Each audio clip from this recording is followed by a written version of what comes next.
Okay, so this is the service innovation triangle, and being a triangle, it's got three sides, and that's because any successful firm in innovation has to be thinking about balancing the value needs of three different stakeholders. First of all, the owners of the firm, they need to create some value out of that organisation. The customers of the firm need to realise some value in order to engage with that organisation, and the suppliers to the firm need to be getting some value out of supplying to that firm as well.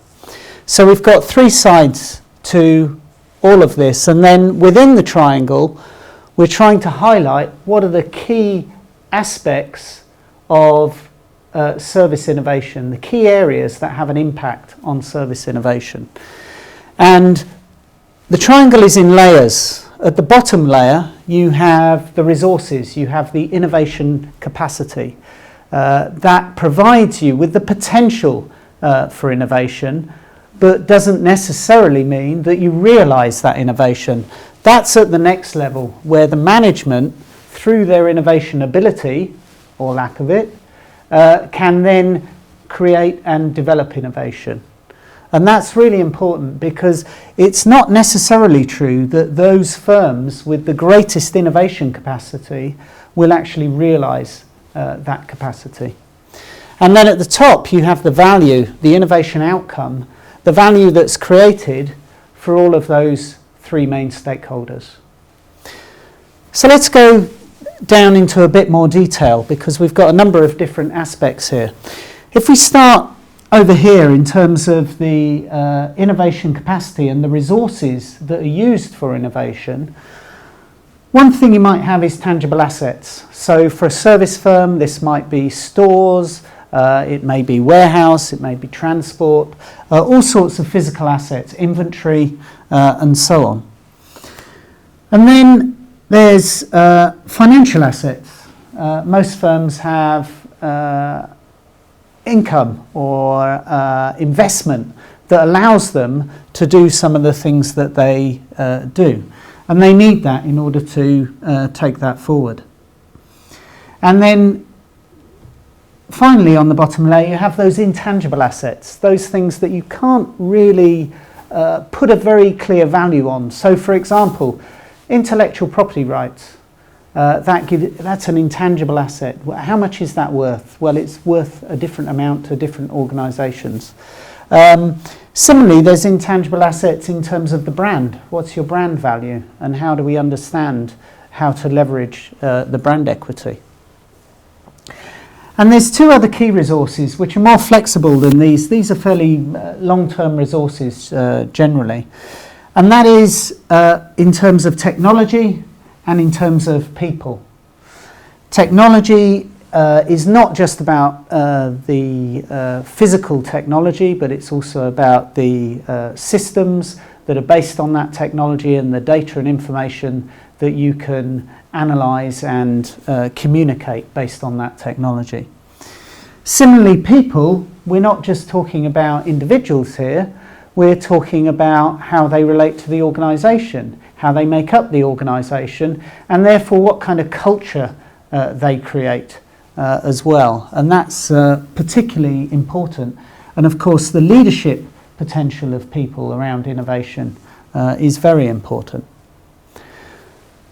But those are your key resources. And you'll notice that the entrepreneur, the startup innovator, starts off without the sort of tangible and intangible assets.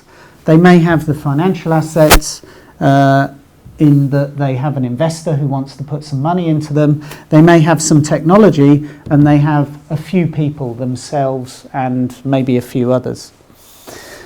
But then we get to the next layer for the innovation ability, and here we're talking about how well can you do innovation, how well can you manage those resources in order to provide for innovation. And there we have customer experiences. So what is it that you provide? And it's very important, this S at the end here, it's plural. In a mass market, it's always about experiences, because different customers will want different things. And that's very important that you're able to do that. This is very different to product innovation. In product innovation, if you have a standard product, so this cup, for example, that's exactly what it is. That's a cup, and that's all it is. And you can measure the quality and consistency of that. Whereas if we're talking about serving someone a drink in that cup, and therefore we're going into the service sector, then that's very different, because how do they want it served? Some people want it served very formally, some very informally, some frequently want that cup topped up, others want it topped up very infrequently. So the whole service experience is about different customer experiences, not a single customer experience. On the other hand, how do we provide those customer experiences? Well, it's through the service system. And this time you do want consistency, because that's how you get quality, that's how you get reliability. And therefore, there's no S here. This is singular. One service system providing many customer experiences. And it's very important that that happens. Having one service system also gives you consistency with your suppliers, so they know what their expectations are, and therefore it's very easy to monitor and measure their performance and understand how they're doing against that performance measure. But of course none of this works unless you have a business model that brings together the customer experiences with the service system, and therefore provides the value which is the innovation outcome. So the business model describes what do the different parties put in order to create that value. And so you end up with the top triangle being the value that is the innovation outcome. What is your definition of value? Very good question. The other thing that we should say when we talk about value is that value is multidimensional. So for the owners, it might just all be about money. It might just be about what is my return on investment.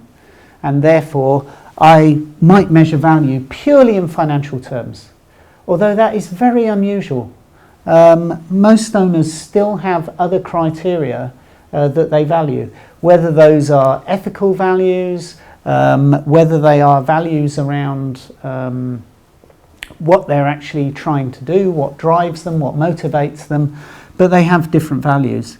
Similarly with the customer, value will not just be financial.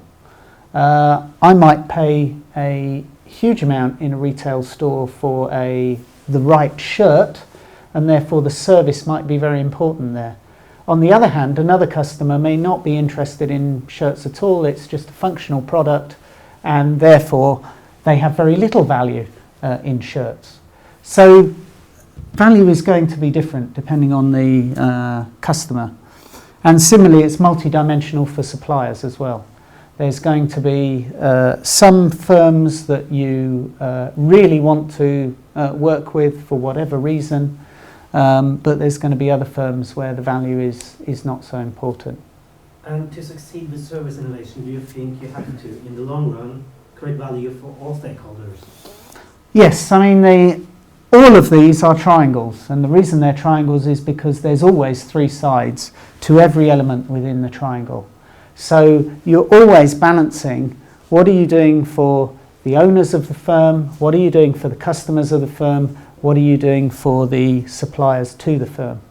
And you've got to be creating value for all of those in the long term for it to be successful.